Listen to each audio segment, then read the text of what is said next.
Good morning everyone. तर आपण आज ईसीजी इंटरप्रिटेशन बघणार आहे. ईसीजी इंटरप्रिटेशनमध्ये काय काय सांगितलं तर ग्रॉस ईसीजी एक सांगितलं आहे, ग्रॉस इंटरप्रिटेशन आणि फाईन इंटरप्रिटेशन.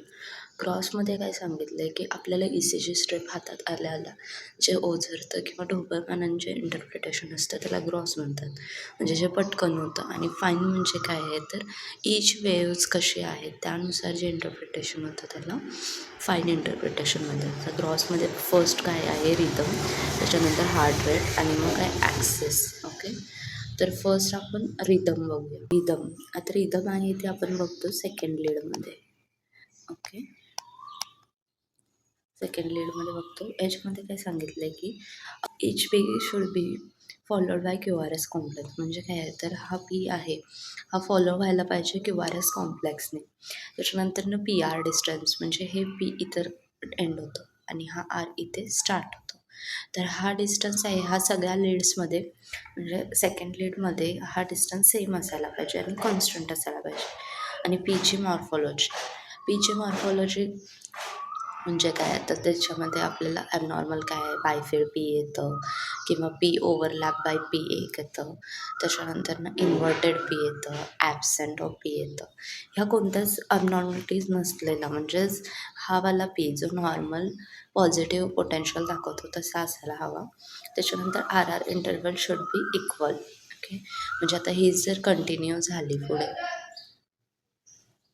असे, तर ह्याच्यामधला जो आर आर डिस्टन्स आहे सेकंड लीडमध्ये तो कॉन्स्टंट असायला पाहिजे आणि तोच इक्वल असायला पाहिजे. आणि जर तो इरेग्युलर असेल तर त्यालाच आपण काय म्हणलं इरेग्युलर रिदम. ओके, त्याच्यानंतर कॉजेस काय आहेत इरेग्युलर रिदम किंवा अरेथमियाचे. फर्स्ट आहे फिजिओलॉजिकल. फिजिओलॉजिकल म्हणजे काय हार्टमध्येच काहीतरी त्याच्याच फिजिओलॉजीमध्ये प्रॉब्लेम आहे. ओके, आता याच्यामध्ये इथे काय होतं sinus S N node, sinus node इथे होता एस एन नोड. ओके, त्याच्यामध्ये काय जर ह्यांनीच जर इम्पल्स नाही दिले तर इथे कुठे कॉन्ट्रॅक्शन होणार आहे का? नाही. तर त्यामुळेच ह्याच्यामध्ये काय होणार आहे की सायनस अरेथमिया होणार आहे किंवा इरेग्युलर इम्पल्स असतील तरीसुद्धा सुद्धा आपल्याला सायनस अरेथमिया दिसतो.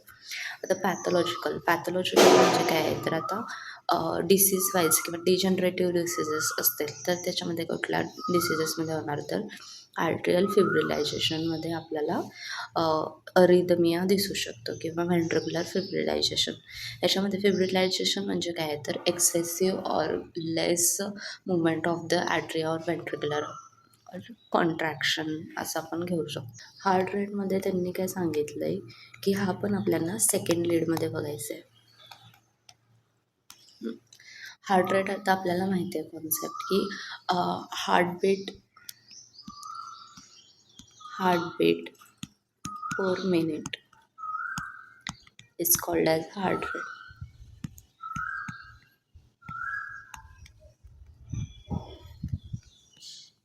ओके, तर ह्याच्यामध्ये काय सांगितलं आहे की आर आर डिस्टन्स हा दोन्हीचा जो डिस्टन्स आहे ती एक हार्टबीट असणार आहे. ॲक्च्युली हे पीचा असतो. ओके, म्हणजे काय इथे आता काय होणार आहे एस एन नोड इंड इंडक्शन करणार आहे. इथे काय होणार आहे तर एस ए नोड आहे ते इम्पल्स जनरेट करणार आहे आणि इथे टी वेवच्या एंडला तो इम्पल्स पूर्ण व्हेंट्रिक्युलर्स आणि पर्किंचे फायबर्समध्ये जाऊन तो एंड होणार आहे. परत इथं पी वेव आली आहे, तिथे काय होणार आहे परत इम्पल्स एक इंडक्शन होणार. म्हणजे हा जो डिस्टन्स आहे हा एक आहे हे काय आहे तर एक हार्ट बीट आहे. मग आपण हे घेण्यासाठी जेव्हा ग्रॉसली घेतो तेव्हा आर आर डिस्टन्स मेजर करतो. ओके, मग आता हार्ट रेट आहे तो कसा बघतो आपण मिनिट्समध्ये बघायचा आहे पर मिनिट्स. मग जसं आपण हे बघितलं की हा एक बॉक्स आहे, हा एक बॉक्सचं जे पोटेन्शियल किती सांगितलं आहे, इकडं पोटेन्शियल असतं आणि इकडं टाईम असतं. ओके, आता टाईममध्ये काय सांगितलं हा छोटा बॉक्स आहे तो 0.04 त्याच्यानंतर असे 5 बॉक्सेस घेतले, म्हणजे हे 5 बॉक्सेस घेतले त्यांनी किती होणार आहे 0.20.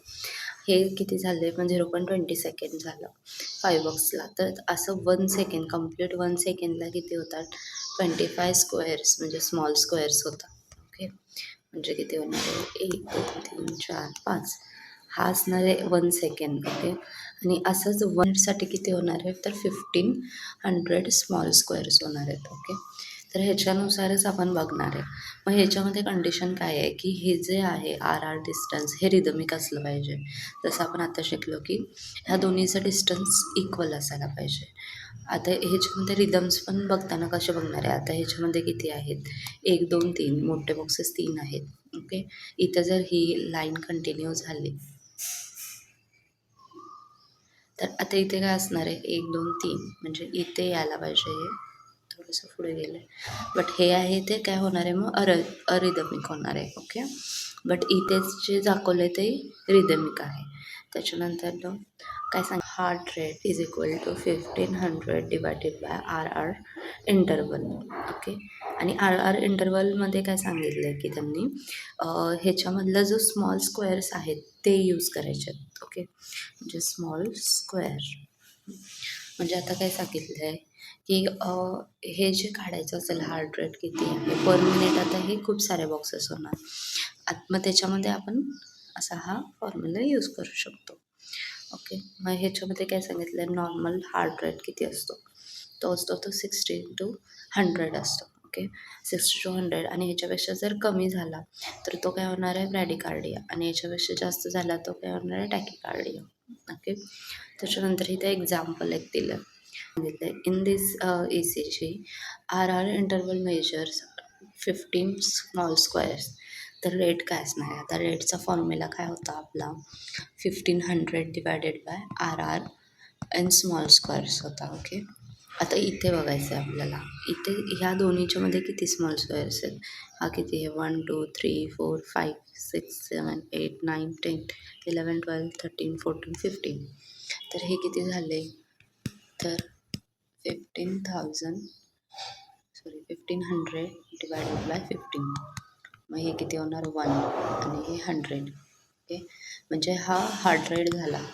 आता हा काय आहे, तर नॉर्मल आहे, 100 आहे तो, कारण आपल्याला त्याची रेंज किती दिली, 60-100. तसंच आता सेकंड एक्झाम्पल बघूया. आता ह्याच्यामध्ये काय सांगितलं आहे की आर आर इंटरवल्स आपण ह्याचे आपण मोजू शकतो. आता हार्ट रेटचा फॉर्म्युला काय आहे, 1500 divided by R R distance in small squares. Okay.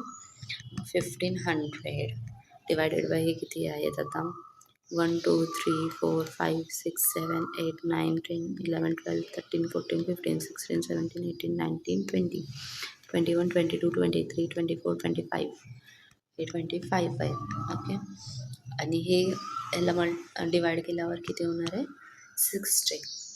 मग 60 काय आहे, तर नॉर्मल हार्ट रेट आहे, कारण आपल्याला रेंज आहे 60-100.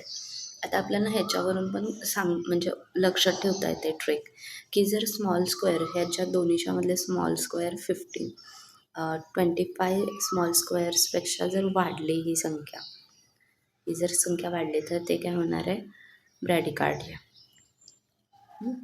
आणि त्याच्यानंतर जर 15पेक्षा कमी झाली स्मॉल स्क्वेअर्स तर ते होणार आहे टॅकिकार्डिया. ओके. हा याच्यातले ट्रिक आहे.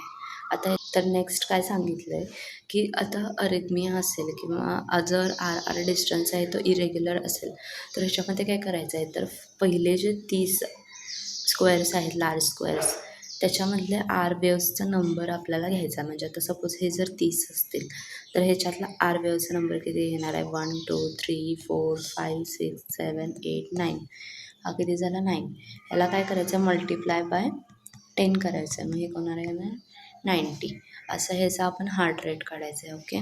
म्हणजे काय, ह्याचा फॉर्म्युला काय होणार आहे, हार्ट रेट इन इरेग्युलर इंटरवलमध्ये, तर फर्स्ट 30 लार्ज बॉक्सेस मधले आर मेजर करायचे इंटू 100, सॉरी 10 इंटू 10 करणार आहे आपण. ओके. त्याच्यानंतर काय येतो, third one is axis. Axis काय आहे, तर आपण हा फर्स्ट ऑफ ऑल बघतो काय आहे, तर लीड फर्स्ट आणि लीड AVF ऑगमेंटेड लीडमध्ये बघतो. हा ॲक्सेस काय असतो, तर पेशंटच्या हार्टवर काढलेला असतो. आणि ह्याच्यामध्ये काय आहे, तर दिस बोथ लीड्स आर नॉर्मल, म्हणजे ह्या 2 लीड्स नॉर्मल असायला पाहिजेत.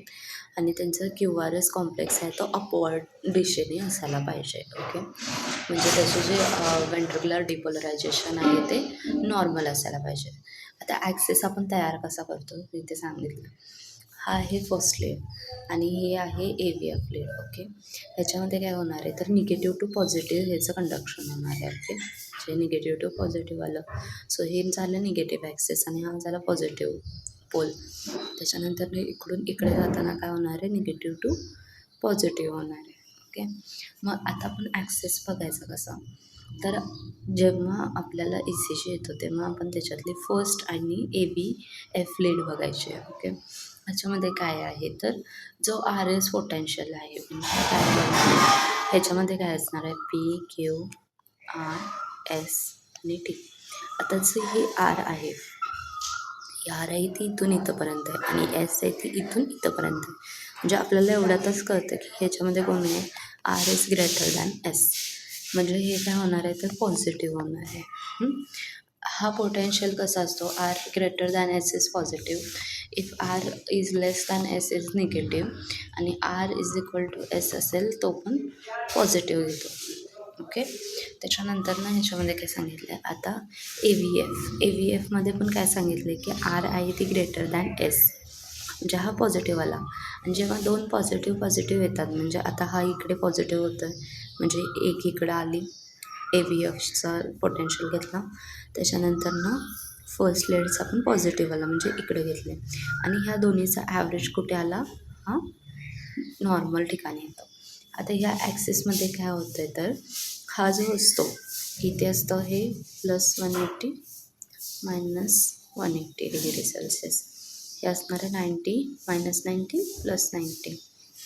ओके, त्याच्यानंतर ना काय सांगितलं आहे की जेव्हा जो आपण आर एस पोटेन्शियल काढला आणि त्याचा जो ॲव्हरेज काढला आहे हा जर +90 आणि +180मध्ये आला तर तो काय होणार आहे नॉर्मल होणार आहे. आणि जेव्हा तो -90 आणि +180मध्ये आला तर तो काय होणार आहे राईट ॲक्सिस डेविएशन होणार. आणि जेव्हा -180 आणि +90मध्ये आला तर काय होणार आहे लेफ्ट ॲक्सिस डेविएशन होणार आहे. ओके, आता ह्याचं सिग्निफिकन्स काय आहे ते तर आपल्याला पॅथॉलॉजी त्याच्यानुसार कळत जाते. आता राईट ॲक्सिस डेविएशन कधी होणार आहे, फर्स्ट ह्याच्यामध्ये काय सांगितलं की फर्स्ट लेअरमध्ये काय व्हायला पाहिजे निगेटिव्ह व्हायला पाहिजे, कारण निगेटिव्ह आणि इकडची अगुमेंटेड लीड आहे ती पॉझिटिव्ह व्हायला पाहिजे. तेव्हाच आपल्याला राईट ॲक्सिस डेविएशन होणार जसं इथं सांगितलं आहे. आता ह्याच्यात आरच आहे तो कमी झालेला आहे, आर निगेटिव्हमध्येच आहे आणि एस आहे ती पॉझिटिव्हमध्ये आहे, म्हणजे काय होणार आहे R is less than S, म्हणजे हे काय होणार आहे निगेटिव्ह पोटेन्शियल. त्याच्यानंतरनं ए व्ही एफमध्ये काय सांगितलं आहे की इथे ही जी आहे आर आणि त्याच्यानंतर मग ही एस, म्हणजे R is greater than S. मग काय होणार आहे तर हे पॉझिटिव्ह निगेटिव्ह आणि पॉझिटिव्ह याचा रेशो निघाल्यानंतर मग ॲव्हरेज हे इकडे येणार, त्याला काय म्हणायचं राईट ॲक्सिस डेविएशन. सेम तसंच लेफ्ट ॲक्सिस डेविएशन कसं होणार आहे, जर आता लेफ्ट ॲक्सिस डेविएशनला काय आहे डिमांड तर ए व्ही एफ निगेटिव्ह पाहिजे आणि फर्स्ट लीड आहे ती पॉझिटिव्ह पाहिजे. ओके, म्हणजे ह्याच्या वाईस वर्सा हे असणार आहे. आता ह्याच्यामध्ये आपल्याला दिसतं आहे ही आर वेव आहे ती ग्रेटर दॅन काय आहे ही छोटू एस वेव आहे, त्यामुळे येणार आहे पॉझिटिव्ह ॲक्सिस. त्याच्यानंतर मग ए व्ही एफमध्ये काय सांगितलं आहे इथं आरच निगेटिव्ह आहे आणि एस आहे ती ग्रेटर आहे, त्यामुळे हे येणार आहे निगेटिव्ह ए व्ही एफ. मग ह्या दोघांचा जर रेशो काढला तर तो काय होणार आहे लेफ्ट ॲक्सिस डेविएशन होणार आहे. ओके, आणि ह्याच्यामध्ये काय ट्रिक आहे, जेव्हा आपल्याला ई सी जी पेपर येतो जसा हा पेपर आहे तर आपण फर्स्ट लीड आणि लास्ट लीड बघायचे म्हणजे ए व्ही एफ बघायची. जर ह्यांचे जे आर पीक असतो, जो आर पीक रिच इच ऑदर म्हटल्यावर तो राईट ॲक्सिस होणार आहे. जसं इथं सांगितलं आता हा आर पीक खाली आहे, खरं ए व्ही एफचा आहे तो वरती आहे, म्हणजे हे एकमेकांच्या जवळ येत आहेत. ओके, ह्याला काय म्हणायचं आहे आपण रिच इच ऑदर, आणि ह्यालाच रिच इच ऑदरला काय म्हणणार राईट ॲक्सिस डेविएशन म्हणजे आर आर. ओके, आणि ह्याच्यामध्ये काय सांगितलं लेफ्ट ॲक्सिसमध्ये तर फर्स्ट आहे काय सांगितलं फर्स्ट लेअरमध्ये की हा आहे तो वरती गेला आहे पीक, आणि सेकंडमध्ये काय ए व्ही एफमध्ये काय सांगितलं हा आरचा पीक खाली गेला. म्हणजे काय करतायत हे एकमेकांच्या लांब जात आहेत. ओके. म्हणजे काय होतं leave each other. Leave each other कशामध्ये होणार आहे तर लेफ्ट ॲक्सिस डेव्हिएशन ही याच्यातली ट्रिक आहे. जर आपल्याला एवढं सगळं लाईक हे किती आहे मग हे किती आहे मग हेचं मेजर करून जर काढायचं नसेल पॉझिटिव्ह निगेटिव्ह तर ही सोपी ट्रिक आहे की leave each other is left axis deviation आणि reach each other is right axis deviation.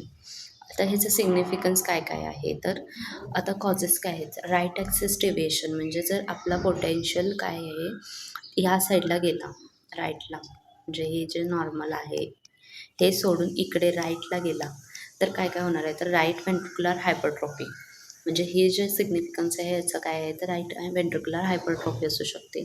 Right bundle branches block, left posterior hemi block, त्याच्यानंतर ना एम्फायसिमा अँड कॉर्ड पल्मनरी आणि फॉलेट्स टेट्रॉलॉजी होऊ शकते.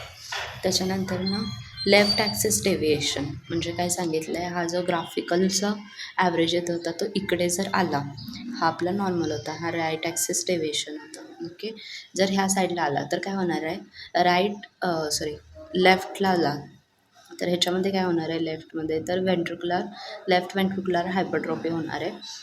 लेफ्ट बंडल ब्रांच ब्लॉक होणार, लेफ्ट अँटेरियर हेमी ब्लॉक होतो.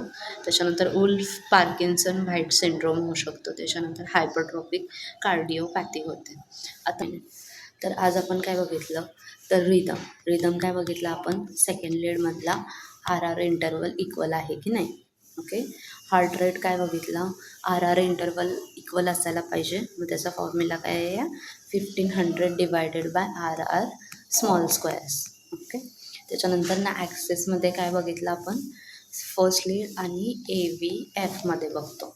इकडे असते ती नॉर्मल आणि इकडे असते ते राईट ॲक्सिस डेव्हिएशन, इकडे असणार आहे ते लेफ्ट ॲक्सिस डेव्हिएशन. याच्यामधली ट्रिक काय होती लेफ्ट ॲक्सिस डेव्हिएशन असेल तर काय होणार आहे लिव्ह इच अदर आणि राईट ॲक्सिस डेव्हिएशन असेल तर काय आहे तर reach each other. Okay. Thank you.